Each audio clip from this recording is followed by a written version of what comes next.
Hello दोस्तों, welcome to my new vlog. I hope आप सब लोग अच्छे होंगे, खुश होंगे। और बाहर का मौसम कुछ ऐसा हुआ है, एकदम फ्रेश सा दिख रहा है बाहर। सुबह उठ करके मैं अपना नॉर्मल रूटीन यहाँ पे कर चुकी हूँ। फिर उसके बाद आ करके और अपने बेटे को यहाँ पे मैं उठाने आई हूँ। साथ में उठाते उठाते ही मैं बेड पे जो भी बेडशीट्स होते हैं, जो भी दोहर होता है ओढ़ने वाला, वो सब कुछ मैं फोल्ड करती रहती हूँ, बीच बीच में उठाती रहती हूँ उसको। और जब भी सैटरडे संडे हो, बच्चों को थोड़ा सा एक्स्ट्रा छोड़ देना चाहिए, मुझे लगता है सोने के लिए। शायद ये भी लग सकता है कि नहीं, बच्चों को डिसिप्लिन रखना चाहिए, बट मुझे ऐसा लगता है कि कभी कभी छोड़ देने से उनको भी एक फ्रीडम फील होता है।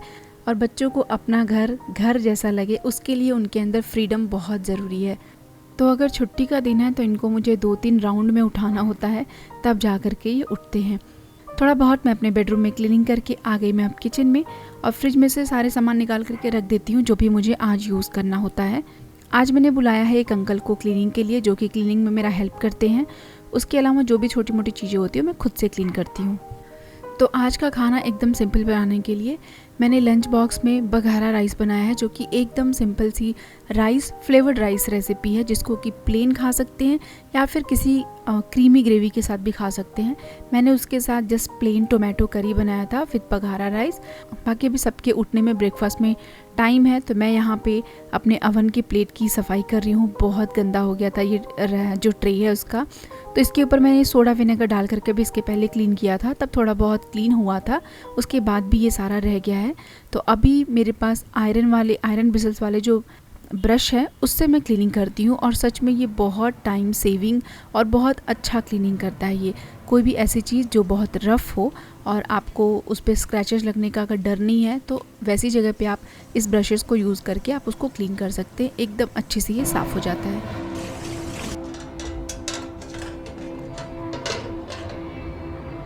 उसके बाद फिर मैं इस एरिया को भी अच्छे से क्लीन कर दी। जब सबसे पहले मैं किचन में काम करना जब मैं शुरू की थी ना, शुरू में, तो मुझे लगता था कि किचन में सारी चीज़ें एकदम साफ़ सुथरी, एकदम एस्थेटिक दिखनी चाहिए। तो कभी मैं ओल्ड कपड़ों को किचन में यूज़ नहीं करती थी। मैं हमेशा जो किचन क्लॉथ्स होते हैं, जो किचन टॉवल्स आते हैं, उनको मैं स्पेशली ख़रीदती थी किचन में यूज़ करने के लिए। इवन अब भी ख़रीदती हूँ, लेकिन जो ओल्ड कपड़े हैं उनको मैं बिल्कुल भी यूज़ नहीं करती थी। लेकिन अब बहुत सालों से काम करते करते मुझे इतना समझ में आ गया कि एज़ अ इंडियन, जो हम लोग की माँ, दादी, नानी जो किया करती थी ना, वो काफ़ी सस्टेनेबल था। वो मतलब काफ़ी अच्छा लेसन है कि जो भी पुराने कपड़े हैं उनको रीयूज़ कैसे कर सकते हैं। तो अब मैं जैसे जो ओल्ड टॉवल्स होते हैं, डेफिनेटली नीट क्लीन कपड़ों को मैं यूज़ करती हूँ। उनको अच्छे से स्टिच करके या फिर उनको अच्छा सा शेप दे करके मैं यूज़ करती हूँ। बट अब मैं ओल्ड टॉवल्स और किचन की क्लीनिंग के लिए मैं पुराने कपड़े यूज़ करना प्रेफर करती हूँ। मुझे लगता है ये हमारी इंडियन लाइफस्टाइल के लिए बहुत सस्टेनेबल चीज़ें हैं, जो हम आजकल सस्टेनेबिलिटी के लिए अलग अलग चीज़ें सीख रहे हैं कि हमारी लाइफ किस तरीके से और बेटर हो और बेहतर बने। उसमें सबसे अच्छा होगा कि अगर हम अपनी माँ, दादी, नानी, चाची, इन लोग जो भी किया करती थी पहले, उसको अगर हम सीखेंगे ना, तो हमारी आधी तो लाइफ की प्रॉब्लम वहीं पे सॉल्व हो जाएगी। तो हल्की सी क्लीनिंग होने के बाद फिर से मैं बेडरूम में आई एक और राउंड इनको उठाने के लिए। और जैसे तैसे इनको मैंने उठाया, फिर सबको गर्म पानी दिया मैंने। यहाँ पे मैं पानी लेकर के आई और इससे बात करते करते ही मैंने भी ये पानी पिया और इनको भी मैंने पानी पिलाया। इस तरीके से हुई हमारी सुबह की शुरुआत। जब फैमिली वाले उठ जाते हैं तभी हमारी सुबह की शुरुआत अच्छी वाली होती है, जल्दी वाली। सबके उठने के बाद मैंने आज बनाया है आटे का रागी का मिक्स्ड मसाला पूरी। मतलब आटे में मैंने रागी और आटे को मिक्स करके मैंने उसका आटा गूँथा है। उसमें मसाले में थोड़ा सा गरम मसाला, नमक, मिर्च और कसूरी मेथी, इसको हल्का सा उसी आटे में मिक्स करके मैंने गूँथ लिया और इसकी बहुत अच्छी सी पूरी बनी, टेस्टी सी। तो घर में किसी ने प्लेन खाया, किसी ने शुगर रोल के साथ खाया और किसी ने चाय के साथ खाया। और ये पूरियाँ बहुत टेस्टी बनी थी। तो पूरी बनाने के बाद जो चकले पे ऑयल रह जाता है, जो हम पूरी में यूज़ करते हैं, तो पूरी बनाने के बाद कभी भी मैं चकले को वॉश नहीं करती हूँ। उस पर हल्का सा ऑयल लगा रहता है, उसको मैं कपड़े से ही अच्छे से पोंछ देती हूँ, उसकी ग्रीसिंग कर देती हूँ मैं।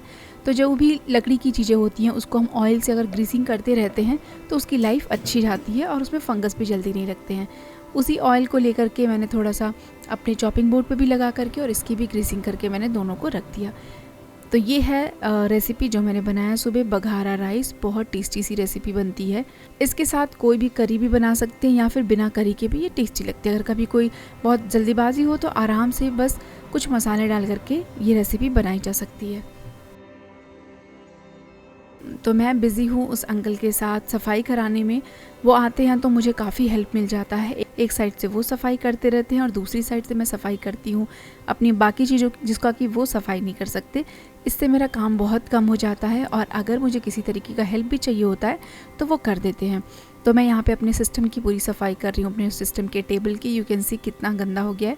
नॉर्मली ऊपर ऊपर से तो मैं साफ़ करती रहती हूँ, कभी कभी डीप क्लीनिंग की भी बहुत ज़रूरत होती है।